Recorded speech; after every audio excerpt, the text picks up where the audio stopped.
Bonjour, comme vous avez pu le constater, nous allons aborder le sujet de la fin des temps. C'est un sujet qui est éminemment controversé, très difficile à entamer, pour une raison peut-être,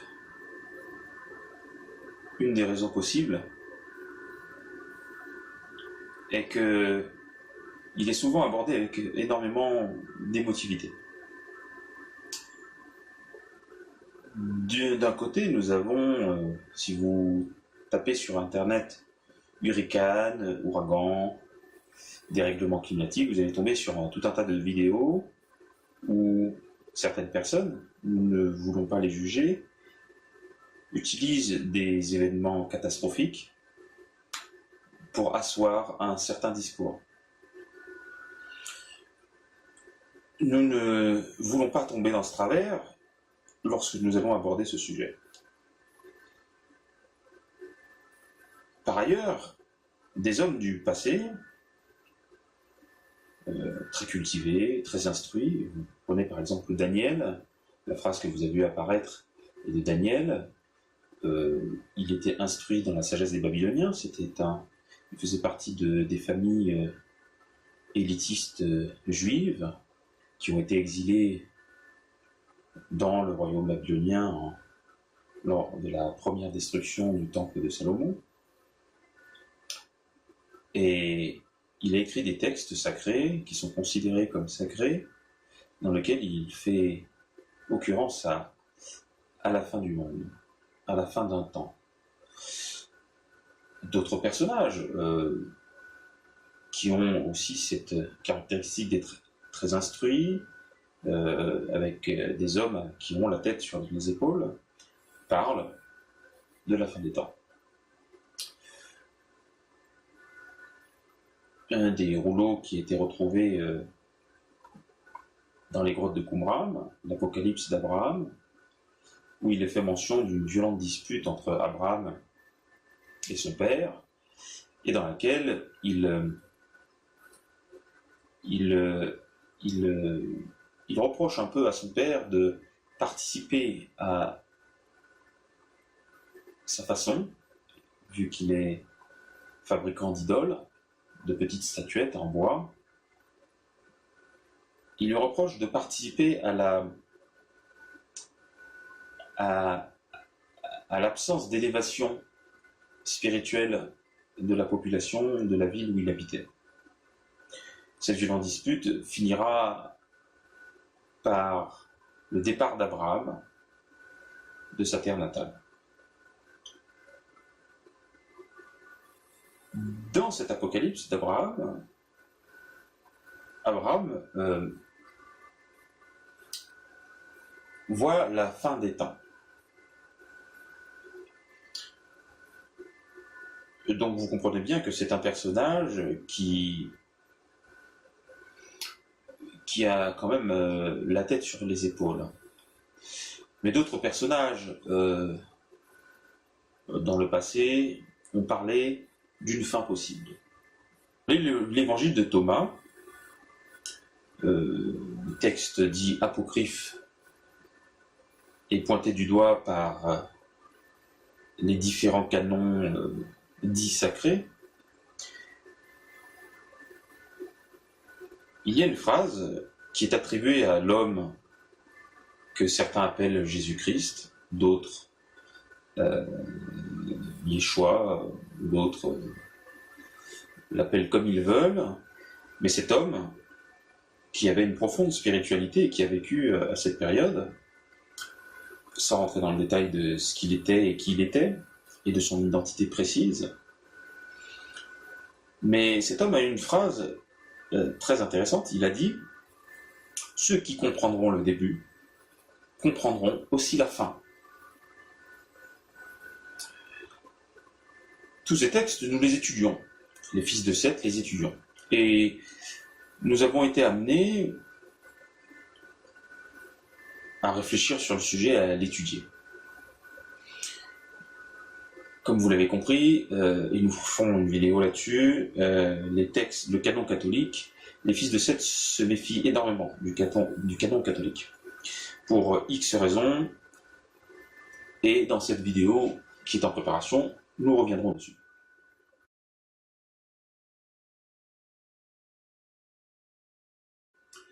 Alors que nous étudions et réfléchissions au sujet, est arrivé un homme, les cheveux grisonnants, et une moustache, et l'air un peu hagard, et il est arrivé, et il tenait à nous parler. Il nous a remis cette pierre. Alors je ne suis pas connaisseur, je ne sais pas de quelle pierre il s'agit. Peut-être certains sauront de quoi il en retourne. Mais il nous a délivré cette pierre et il nous a indiqué qu'elle avait le pouvoir de faire voyager dans le temps. Sur le moment, nous ne l'avons pas cru. Et il nous a donné un papier dans lequel était indiqué comment il fallait opérer pour voyager dans le temps. Et donc, nous avons dépêché quelqu'un pour l'utiliser. Nous lui avons donné un portable et cet homme nous a donné une indication en nous disant qu'elle ne pouvait elle ne pouvait pas permettre de voyager dans le temps à plus de 20 années. Donc nous avons été en 2037 et nous avons une idée. En même temps que nous avons donné un portable à la personne qui devait faire ce voyage, nous lui avons donné la pierre. Et nous lui avons indiqué d'essayer de l'utiliser et de gagner encore 20 ans. Et donc d'atterrir en 2057.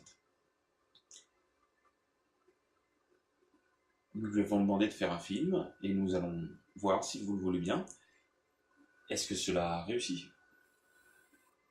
5, 4, 3, 2, 1.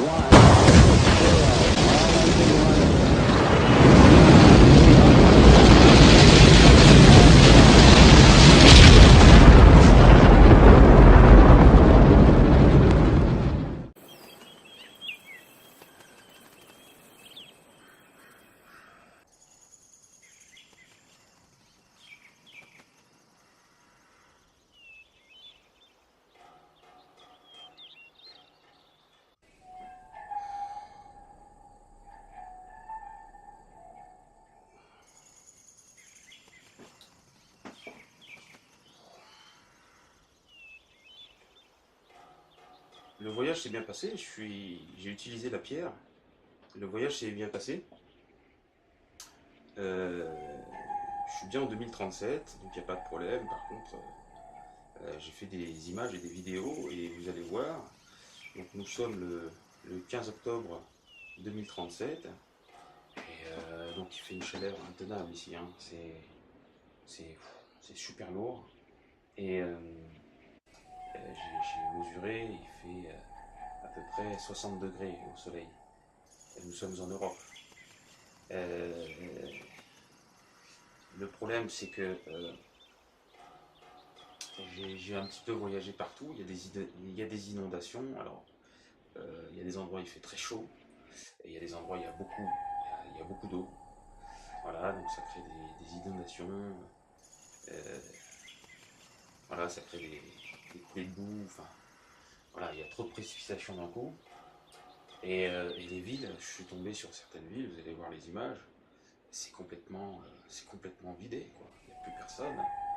Et donc moi je vais pas trop. Donc je vais essayer d'aller comme convenu en 2057. J'espère qu'il fera pas 120 degrés et que l'endroit où je vais atterrir, je vais pas me faire cramer sur place. Voilà. Donc j'ai prévu le coup, j'ai prévu des choses pour pas que ça se passe. Mais voilà quoi. Je vous laisse. Et j'espère que cette vidéo reviendra en 2017.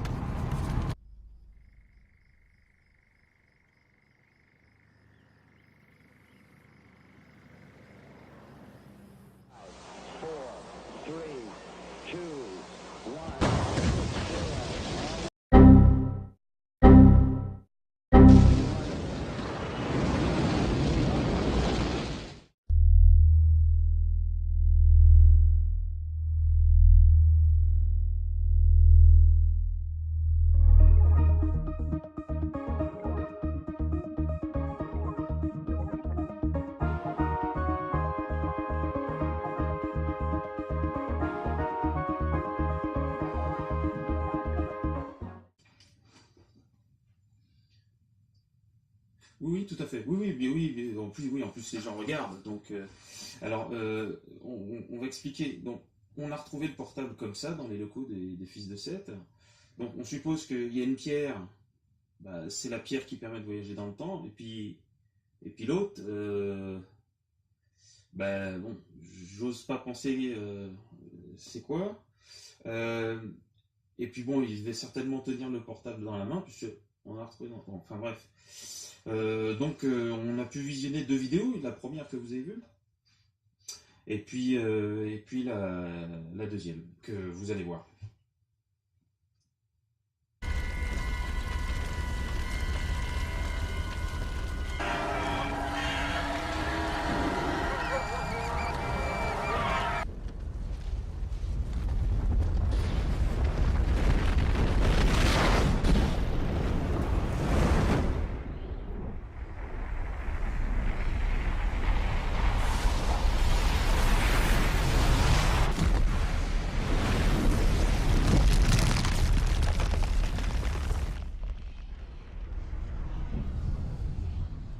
Un peu choquant, il y a une partie que elle est un peu choquante, donc on la diffusera pas. Hein.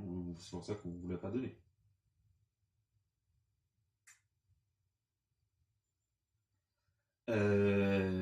Oui. Est-ce que les Fils de Seth prennent au sérieux toute cette histoire?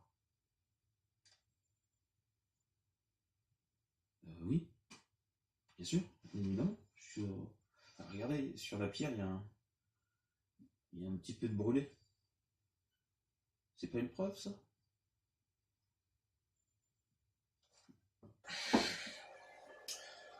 Vous l'avez vu, nous avons abordé le sujet des temps de la fin de 2 façons. L'une dans le froid, nous pouvons dire l'une dans le froid, l'autre dans le chaud.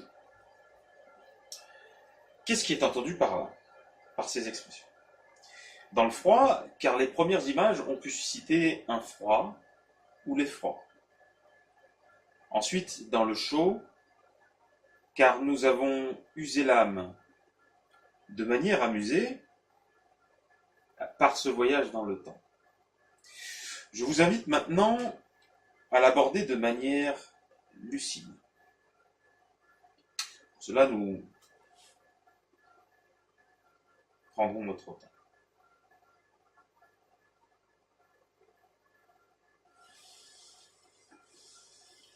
Comme il était dit en introduction, tous les hommes du passé qui avaient en leur possession la tradition primordiale ou la connaissance sacrée étaient conscients de ce qui arriverait tôt ou tard dans l'avenir. Que les dérèglements provoqués sur Terre il y a fort longtemps, bien sous l'Atlantide, bien avant le déluge, dérèglements provoqués par l'esprit des 7 planètes et des 12 étoiles, et qui avait pour chef de file Azazel, et donc dont il est fait mention dans le livre d'Enoch, retrouvera à Qumran, mais il y a une version syriaque, voilà. Bref. Enoch est l'homme dans la Bible que Dieu a pris.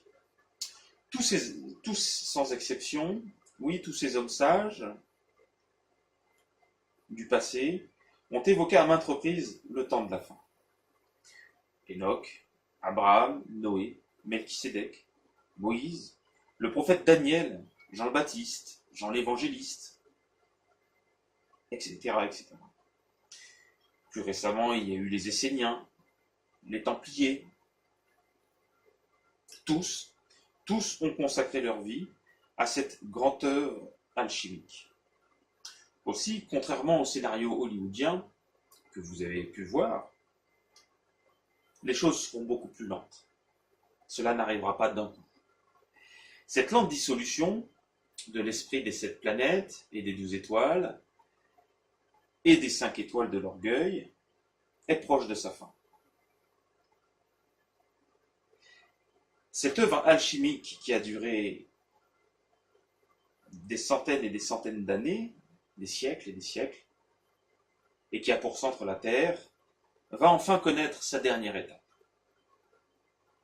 Cette dernière étape a déjà commencé. Et c'est un processus qui durera plusieurs années. Mais comment savons-nous cela? Quels sont les signes qui nous permettent de définir cela? La connaissance sacrée, la tradition primordiale, permet de se faire assister des 7 familles d'anges. Les archanges sont une famille d'anges. Regardez les vidéos qui passent derrière depuis tout à l'heure, et regardez celle-là. Continuez à regarder, de toute façon, ça va continuer.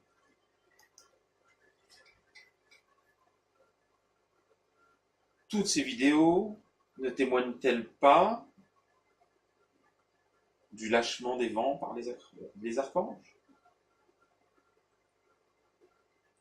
Beaucoup pensent que le feu viendra soudainement, que soudainement les choses se feront. En vérité, il n'en est pas question. Les choses se feront lentement, et ce n'est pas le feu, la chaleur, qui est l'élément qui va prédominer dans un premier temps. Comme vous le voyez depuis tout à l'heure, là il s'agit de vidéos réelles, l'élément qui va prédominer, les éléments qui vont prédominer sur Terre dans un premier temps sont les vents et l'eau. Ces deux systèmes vont connaître une accélération dans leur plus bas principe.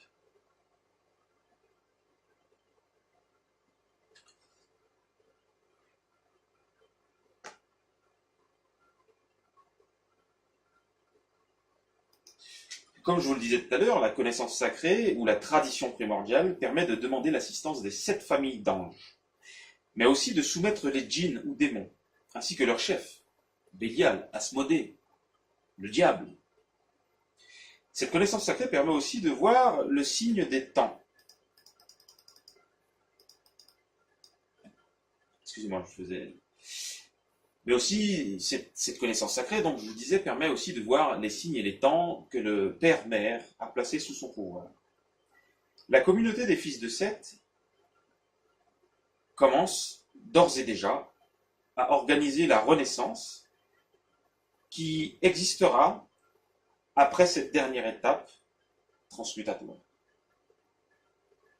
Voulez-vous y participer? Pour y participer, les conditions sont simples. La première condition est de choisir d'invoquer le nom du Père-Mère. La deuxième condition sera de passer par le rite dissolvant la doctrine des 7 planètes et des 12 étoiles, ainsi que les 5 étoiles de l'orgueil. Ce rite sera dévoilé au printemps 2018, à la nouvelle année énochienne. La dernière condition est l'inscription dans le livre de vie que je tiens dans ma main et qui est un héritage familial. Les pages sont blanches, les pages sont vides, et la dernière page est signée Marie-Madeleine. Il est 17h.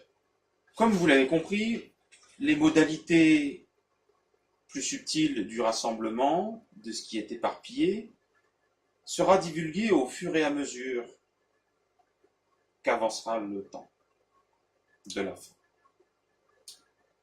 Vous l'avez compris, le peuple qui participera à cette renaissance sera composé d'hommes et de femmes qui auront une particularité. Ce seront des hommes et des femmes qui auront leur liberté. Ils auront leur liberté de choix, ou ce qu'on appelle le libre arbitre. Ils auront la capacité de faire un choix libre, totalement libre. Surtout, ce seront des hommes et des femmes de bonne volonté qui décideront d'utiliser l'énergie qui circule dans l'univers et le cosmos. Ils utiliseront cette énergie à faire l'œuvre de celui qui jusqu'à maintenant est resté dans l'ombre et qui dispense cette énergie dans tout l'univers. Esprit des 7 planètes et des 12 étoiles, aujourd'hui vous pouvez trembler car votre fin est proche. Et bientôt sera accomplie la promesse faite à Abraham. Toutes les nations seront bénies par ta semence. Voilà. Pour finir, je vous propose la lecture d'un des textes de Léonard de Vinci et vous dis à bientôt. On verra l'air obscur et nébuleux, combattu par les vents contraires qui tourbillonnent en pluie incessante mêlée de grêle, où une infinité de branches arrachées s'enchevêtrent à des feuilles sans nombre. Alentour, on verra d'antiques arbres déracinés, que la rafale aura mis en pièces. On verra des quartiers de montagnes déjà dénudés par les torrents impétueux s'écrouler, engorger les vallées et faire monter le niveau des eaux captives, dont le déferlement recouvrira les vastes plaines et leurs habitants. Les champs submergés montreront leurs ondes chargées de tables, lits, canots et autres radeaux improvisés, tant par nécessité que crainte de la mort. Dessus, hommes, femmes et enfants entassés crient et se lamentent, épouvantés par la tornade furieuse qui roule les vagues et avec elle les cadavres des noyés. Pas un objet ne flotte qui ne soit couvert d'animaux divers rapprochés par une trêve, peureusement blottis l'un contre l'autre. Oh, combien de gens pourras-tu voir se boucher les oreilles des mains pour ne pas entendre l'immense grondement dont la violence des vents mêlée à la pluie